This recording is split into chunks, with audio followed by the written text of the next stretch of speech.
A high school graduate like you, not suitable for my son. Cut ties and leave the venue immediately. That's right. Robert is an elite. Someone like you shouldn't be involved. I can't believe you're still just a high school graduate. Why did Robert invite a person like you to such an important event? Oh well, since you're here, just leave a gift. It probably won't be a significant amount anyway. Well then, here's my gift, though, and speaking of cutting ties, I'll also close the account with a deposit of $15 billion that I have in that bank over there. My name is Michael Jones. This is a story that happened at my best friend Robert's wedding. I've hated studying since I was a kid, always avoiding it whenever possible. My parents were worried about me and tried various learning methods that might interest me, such as drills explained by anime characters, puzzle-like educational materials, and trendy cram schools where classes are fun, but I rejected everything. Since my parents were both working full-time, they didn't have time to directly supervise my studies, and they were troubled about what to do. Despite my aversion to studying, I made sure to help out around the house since my parents weren't home much. Since I was a kid, doing laundry and cleaning was something I enjoyed. Watching the room get cleaner was fun, and more than anything, when I helped out, my parents would pat my head and praise me, giving me a sense of usefulness. And I became addicted to the joy of being praised. When I became a high school student, I started cooking as well. Even when I was in elementary school, I had an interest in cooking, and I used to make simple chicken soup or bake bread. Thanks to my parents having a decent income, I bought recipe books I was interested in, and gathered the necessary ingredients and seasonings to try making various dishes. With that, doing household chores became more and more enjoyable for me. Among them, my specialty dish was beef stew. At first, I used beef stew seasoning, but I started to experiment with seasonings, pay attention to the quality of the ingredients, and even got a pressure cooker as a birthday present to improve the quality, becoming particular about cooking utensils. When there were regular tests at school, even though I hated studying, I had to study to a certain extent because I couldn't afford to fail and repeat a year. So, my parents said they would make their own meal or buy some side dishes or lunchboxes from the supermarket during test times. But since I like cooking more than studying, I told them to leave all the cooking to me and came up with ideas like making pre-made menus on weekends and freezing them. Seeing my enthusiastic attitude, my parents seemed to realize, gave up on studying, and thought they would let me do the household chores I liked as much as I wanted. I hated studying and was bad at it, but I didn't particularly dislike school itself. Especially spending time with my best friend Robert was very fulfilling. Robert was the eldest son of an elite family who had served as the president of a bank for generations, and he was very diligent in his studies. We were completely opposite types. Even his parents always said, Robert will definitely go to a prestigious university and take over the family business, so, first, study. It's okay to choose a club activity that doesn't require much participation.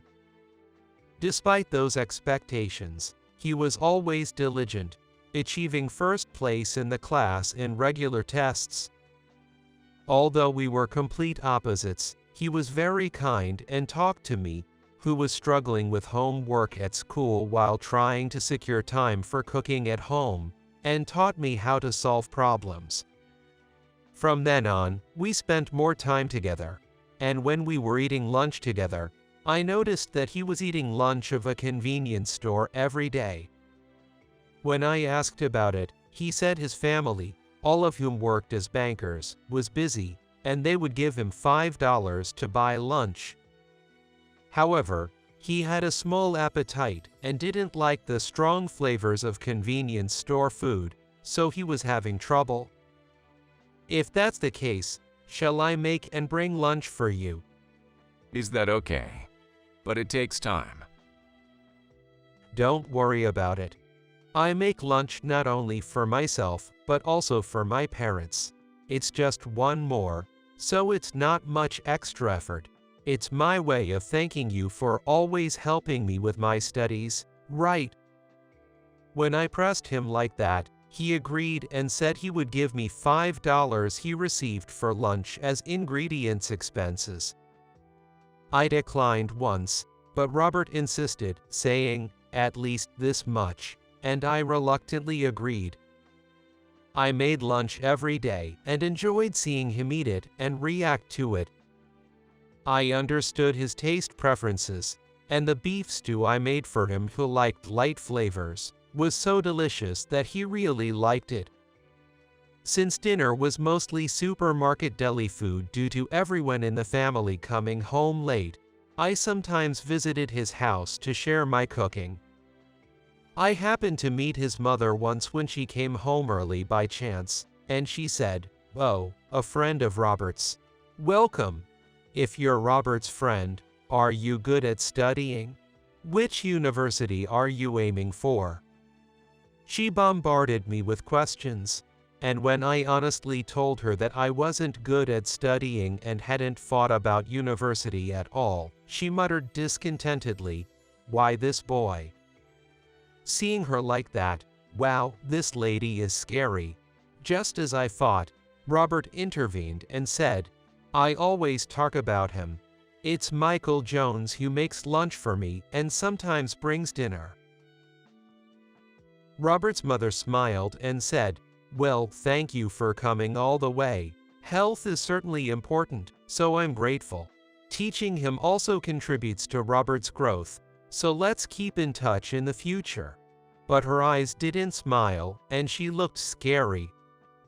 It seemed the fact I made lunch every day was conveyed, and I was appreciated for that, but I felt uncomfortable with her overwhelming presence, as if she was saying not to get involved with someone who is not good at study, and her eyes that seemed to be carefully evaluating me.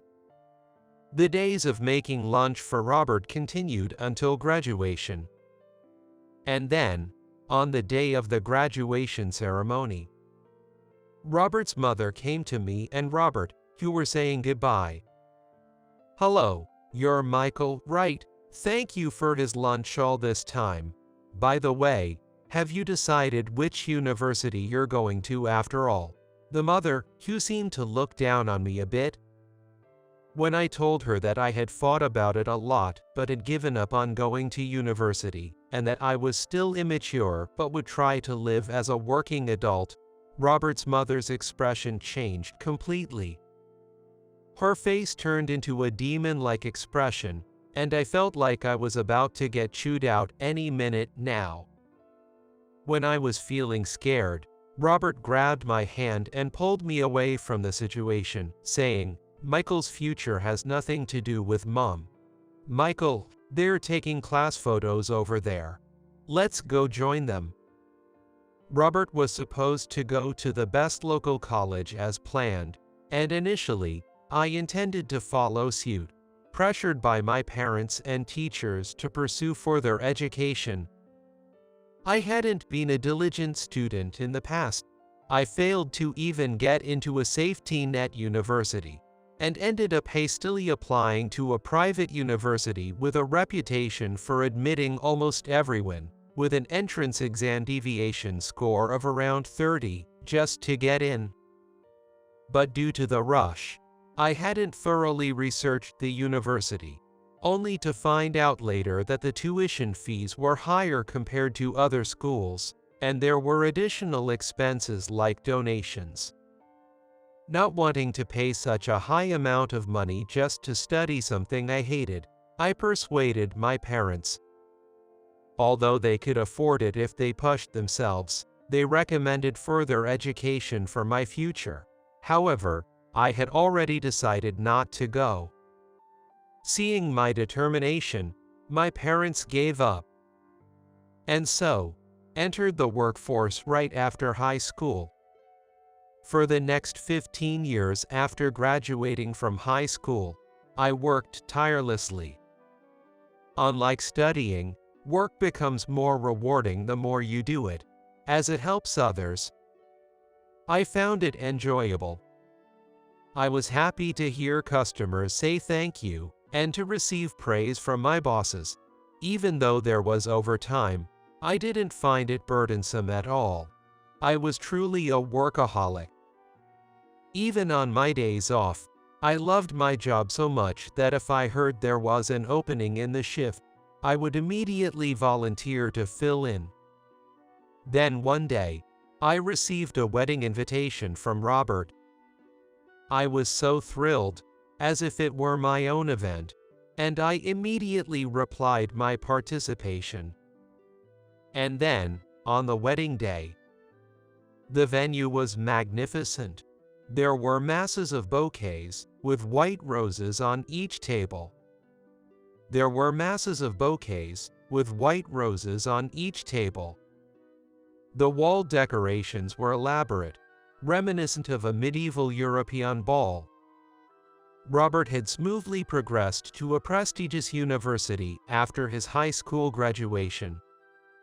He was excellent in college as well, and rumors of his achievements even reached my ears while I was working.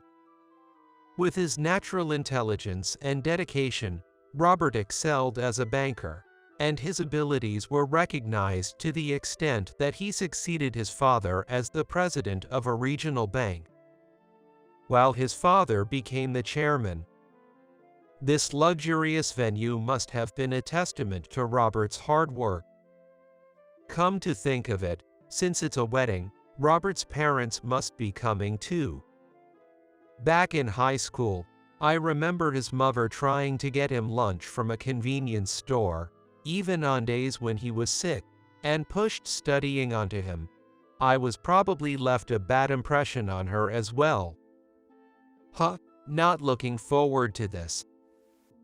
As I was thinking about that, Robert's parents noticed me.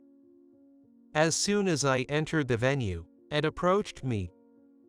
"Are you Michael, Robert's friend from high school?" Asked in a slightly intimidating tone, I answered, yes, feeling perplexed.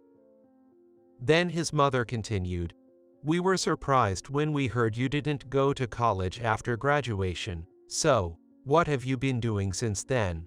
I replied, "As I mentioned before, I've been working since high school." And they both sighed loudly in unison. A high school graduate like you is not suitable for Robert. He's an elite among elites. Someone like you, who hasn't even gone to college, is not fit to associate with him. "Yeah, Robert is at the top of the elite. It's unthinkable for someone like you, a mere high school graduate, to be involved in such an important event." Exactly. I can't believe you're still just a high school graduate. Why did Robert even invite someone like you to this important occasion? Oh well, since you've come all this way, just leave your congratulatory gift and go. It's probably not a significant amount of money anyway. Their incredibly rude remarks left me speechless.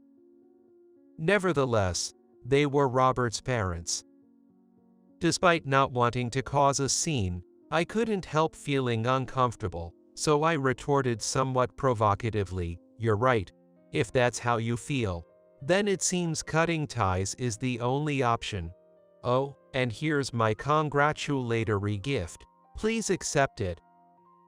"Oh right. If we're cutting ties, I'll also cancel the deposit at that bank over there, the $15 billion deposit." But to my surprise, instead of looking shocked, they burst into laughter, holding their stomachs, and said, "What, $15 billion? What a joke, you're quite amusing." It's hilarious that your screws are so loose. They mocked me, not taking me seriously at all. Just then, Robert arrived. I conveyed to Robert how his parents treated me, and that I felt sorry for causing trouble even though I had come to celebrate. I suggested leaving in this manner.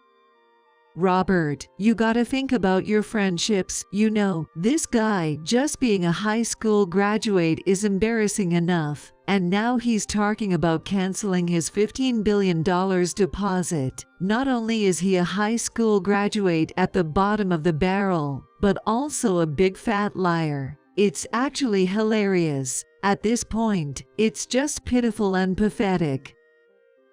Robert, upon hearing this, turned pale in an instant.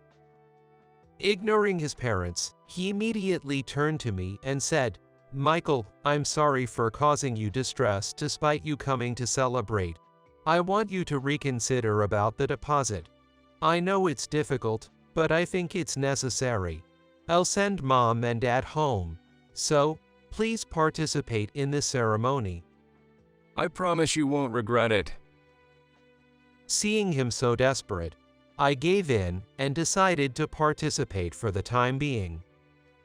Of course, it couldn't be that his parents wouldn't attend his wedding, so I told him it was okay not to return them home. I tried to avoid looking towards Robert's family seat as much as possible during the ceremony. At first, I thought the celebration would be overshadowed by Robert's parents. But once the ceremony began, I found myself getting emotional seeing how splendid my best friend had become. From the consideration towards the invited guests to the small gestures, it became evident that the bride was a wonderful woman. I genuinely wished for their happiness.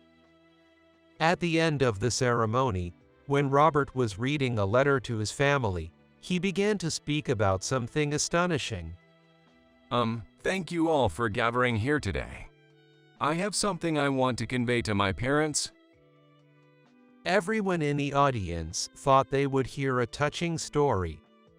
First of all, I deeply apologize for my parents' obsession with academic and banking elitism, which has caused discomfort and inconvenience to many people over the years. Earlier, my parents insulted my dear friend Michael Jones, calling him a bottom tier, lying high school graduate. Michael, I apologize again for my parents' extremely rude behavior. Also, this is an apology as a banker. I sincerely apologize for the extremely rude behavior of our staff towards Mr. Jones, our valued customer, who has entrusted us with a large amount of assets. We are fully aware of our audacity, but we hope to continue our business dealings with you in the future. And with that, he bowed deeply. Robert bringing up such things at a joyous occasion. The whole venue was buzzing. Robert's momentum didn't stop. Furthermore, my parents have committed numerous acts of misconduct. Here is the evidence. On the projector screen that had just been showing the happy couple's love story, evidence of misconduct was displayed. It was nothing but fatal misconduct as bankers, such as receiving kickbacks from valued customers, approving large loans without investigation, and increasing interest rates. Although there was a commotion in the venue, it escalated into a major uproar from the business associates' seats. Robert's parents were pale. Robert, after confirming his parents once, said, "My parents will be removed from all positions at the bank as of today. Furthermore, we will thoroughly investigate internally to ensure that such incidents do not occur again and declare to rebuild the bank cleanly. Please continue to do business with us." He bowed deeply again. Robert's pale parents collapsed from their seats, unable to face reality or burying their faces. Although I felt that Robert hadn't done anything wrong, I was moved by his resolute rejection of his own parents and applauded. Following my applause, the other attendees clapped one after another, and Robert's wedding came to a close. In fact, after graduating from high school, I immediately pursued my passion for housework and joined a housekeeping service company where I worked for about 10 years. The housework skills I honed over the years were surprisingly comparable to those of veterans in the field, and my colleagues accepted me as a professional without caring that I was only a high school graduate. Working in a housekeeping service meant not only doing housework, but also often interacting with customers. Especially during the summer vacation, there were times when parents went to work while their children were at home, so they would ask for housework and meals for the children. I would do the housework, play with the children when asked, and then report on the chores I had done and the children's condition when the mothers returned home. When they said, "I'm sorry to have you take care of the children even though you're a housekeeper, and thank you for reporting back to me," I felt embarrassed but very happy. I felt fulfilled by doing housework, communicating with customers, and being appreciated. I loved my job so much that on days off, I would do housework at home. Since I had no hobbies other than work and no girlfriend, my savings grew rapidly, and I retired from the company after 10 years. After that, I established a company that operates housekeeping services. The company I had been working for losing a talented guy like Michael, and on top of that, you're setting up your own company. Looks like we'll have some competition on our hands, but they sent me off warmly. Although I knew nothing about management or accounting, I studied diligently, learning bookkeeping, marketing, law, and other subjects, and honed my skills enough to manage the business without any problems. I was moved to find that I could now understand things I couldn't grasp as a child through my social experience. Since I already understood the know-how of housekeeping services from my previous company, I standardized the housework and devised a way for even novice employees to quickly perform their duties. However, I thought it would be the best to provide training sessions, so I also worked on trial and error for the content of the training. Moreover, I loved listening to people's stories, so even though I was the president, I listened carefully to each employee's story. Especially at the beginning, since there were only about 10 employees in the small company, it was like a family. As a result, the turnover rate at my company was extremely low, and we had a successful start in the industry. Furthermore, as I was the president, I no longer had the opportunity to visit customers as a housekeeping service provider, but I served my homemade dishes in the employee cafeteria. Although they were initially hesitant, once they tried my cooking, they were impressed with its deliciousness, and now they all use the cafeteria every day, saying that the president's cooking is the best. Eventually, word spread among affluent customers, and suddenly, there was an influx of wealthy clients. Moreover, we were referred by ultra-wealthy clients. And we entered into large contracts not only for housekeeping services for ordinary households, but also for nursing homes and care welfare centers. This was the beginning of rapid growth for my company. Not everything was surplus funds, but it was decided to deposit a whopping $15 billion in the company's name at the bank where Robert works. At that time, I asked Robert as a favor based on our old relationship, but a thorough investigation was conducted. In the end, everything was cleared, but looking back now, I felt that Robert really climbed to the top as a president at a young age because he was sincere and serious. It started as a business relationship from the establishment, and now we are completely super VIP customers. I was annoyed with Robert's parents, but Robert himself is not at fault, and more importantly, his desperate efforts to rebuild the bank make me want to support him, and as a result, the $15 billion deposit remains untouched. When we met at the bank, we were careful not to mix business with pleasure, and we spent time together as friends when we met elsewhere. Since that wedding, it seems that Robert's parents have been immediately stripped of all their positions at the bank. Abandoning your own parents is too cruel. It's all because of that high school graduate. All right, so at least let us work as bank employees. And they seemed to cling, but Robert rejected it outright. It seems they were completely kicked out of the bank.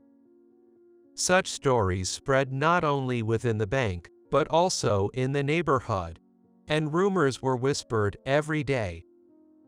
Feeling uncomfortable, they moved to another region. There's probably nowhere that will hire them. Still clinging to the position of bank employees, it seems Robert's parents went for an interview at a bank in another region, but the events Robert's parents caused were already widely known in banking circles. Well, it's none of my business.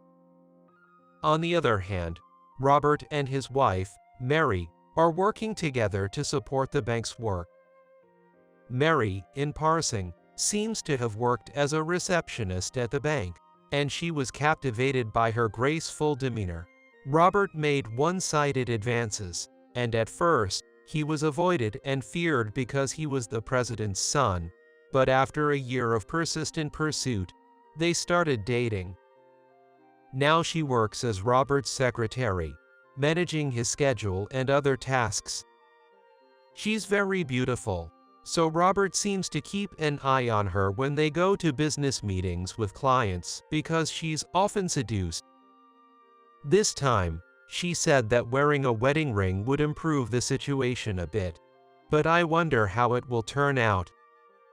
The issue of fraudulent loans and illegal interest at Robert's bank has been covered in TV news and magazines, and the word bankruptcy comes to mind, but apparently, many of the clients who attended that wedding, including me, want to support Robert's efforts and encouraged him. Instead of closing their accounts, it seems they even supported him. However, it was difficult to rebuild, but Robert's natural intelligence enabled him to come up with new solutions one after another, considering the future. By cleaning up inside the bank, it seems that customer trust is increasing instead. Surely Robert will recover in no time. Several months have passed since then, and things have settled down a lot, so I occasionally visit Robert's new home. Both Robert and his wife Mary seem to be bad at household chores in general, so I joked, "Here's a housekeeping service," and helped out with the housework when I visited. By the way, they seem to use my company's housekeeping service regularly. I'm grateful that they are such good customers. When I visit, I treat them to my specialty dishes. At times like this, it's definitely beef stew. With practiced hands, I cut the potatoes and carrots into rough chunks, dice the onions, cut the meat into bite-sized pieces, and dust with flour. I quietly cook the dish.